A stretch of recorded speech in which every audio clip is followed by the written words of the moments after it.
Let's go over to Jason in Ohio. Hi, Nick. How you doing? Hi, Jason. Good, thanks. First and foremost, I want to say thank you to you. You influenced me. I'm 40 years old now, and I totally learned how to play drums and have been ever since I got influenced by the Pompeii video. Oh, great. I learned everything I know or have brought to the table from... Even how to drop your stick in the middle of the... That's correct. That's correct. The Pompeii video has been... A generation of drummers have grown up on that. That's got to feel amazing to you, Nick. Yeah, I consider myself self-taught, but basically with you being my main teacher. Okay, well, I'm flattered, but I think there's probably better teachers out there than me. Well, the question I have, Nick, is I want to tune up my skills again. I'm getting into a point where I can really have some time to focus in on it.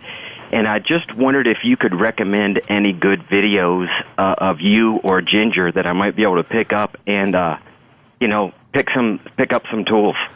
Well, I have to say, I think if I was going to do the same sort of thing, I think I'd try and find an actual real-life teacher.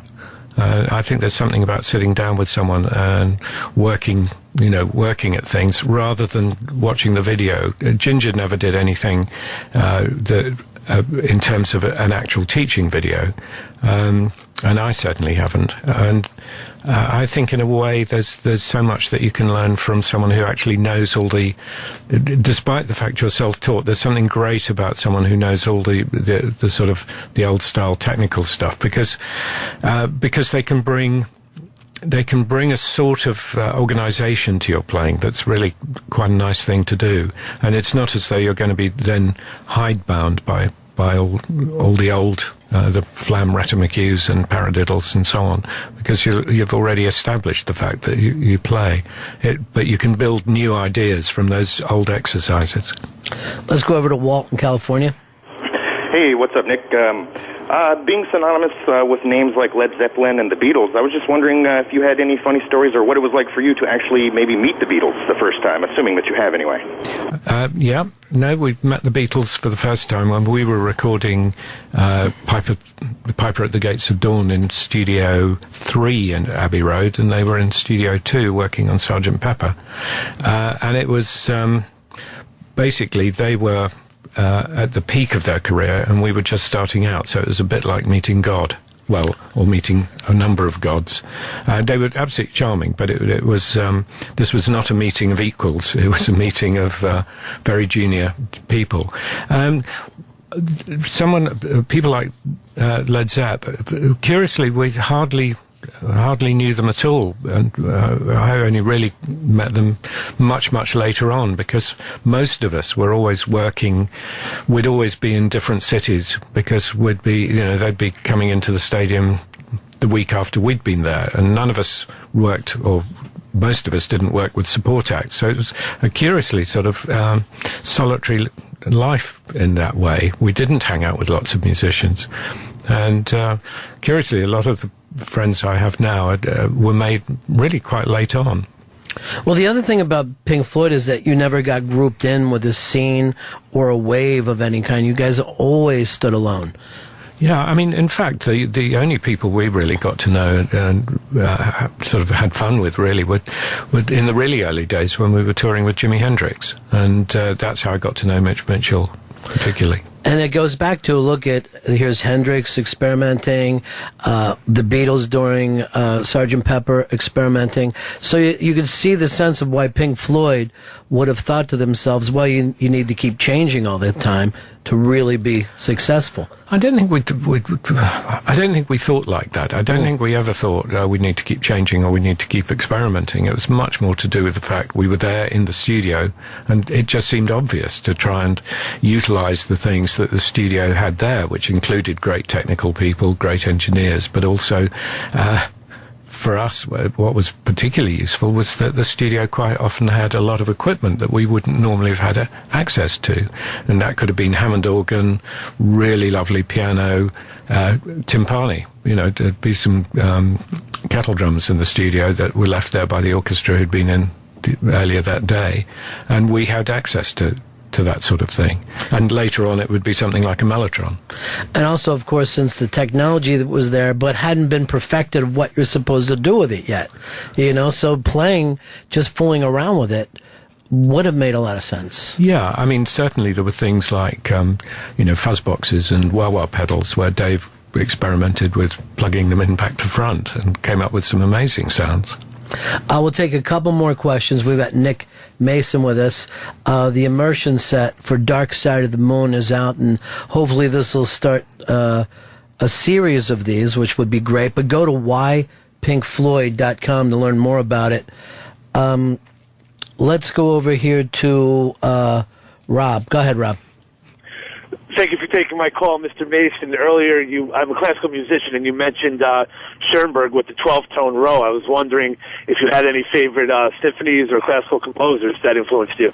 Not really that influenced me, but I've worked quite a bit with Carla Bley and Michael Mantler, sort of more from the sort of jazz area. But I had the great pleasure of working with Stockhausen's daughter, quite recently in Germany, and I think Stockhausen is probably one of the people I'd have to cite as being really interesting. Terry Riley, I think I'd also mention. No, they are, as I was saying earlier about being marginalised. I mean, they are such a sort of minority interest in a way, which is a shame because they're very unlikely to get radio play. But it's a really interesting avenue of music. And some of our greatest players that we've ever had. But because it doesn't have the same kind of catchy melody that pop music does, it's not easy for people who aren't as immersed into music as you are. Absolutely. Let's go over to... let's try this person. Let's go to Dave in Montana. Dave. Hello, Mr. Mason. Hi, Dave. Hello. Thank you for taking my call. I was just curious if any of you, when you first started, thought you might be as big as you are today. Very good question. I think the answer is that was the aspiration, but I don't think any of us had any idea about how we would actually get there. I mean, the record industry was rather different to the way it is now, and there was a very sort of straightforward path almost of, first of all, in order to qualify to enter, you had to have an agent, a manager, and a record deal, and then it went from there. And I think, we could see a way forward, but I don't think anyone ever really. You can't anticipate. You can't anticipate the future, really, can you? In anything. So you have aspirations, but you wouldn't know that you were going to get to somewhere. And even with Dark Side of the Moon, you felt it was good, but no one had any idea that it was going to stay on the charts for 700 plus weeks or become this touchstone for music. And I think it's probably the number one album that people had to rebuy after breakups. I think everybody's first girlfriend, first time you move in with someone, you own that album, and then it gets rebought after that breakup. Oh, yeah, I've never really sort of thought of it in those rather depressing terms. Yes, it is. But it is a necessary album, I think, for just about everybody, that you can't have a record collection without owning this.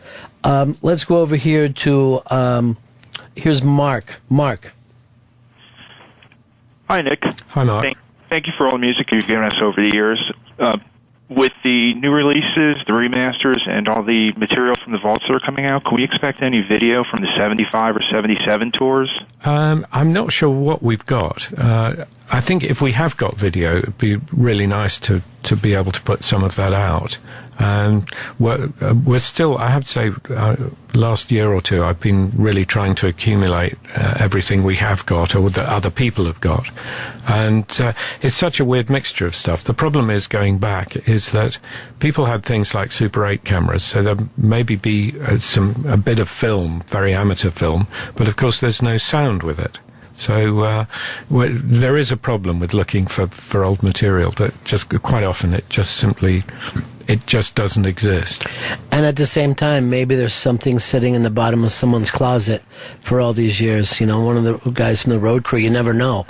Going back over the album, I just wanted to talk a little bit about Dick Parry and the saxophone work, which doesn't take up a gigantic amount of time, and yet seems to be perfect to it.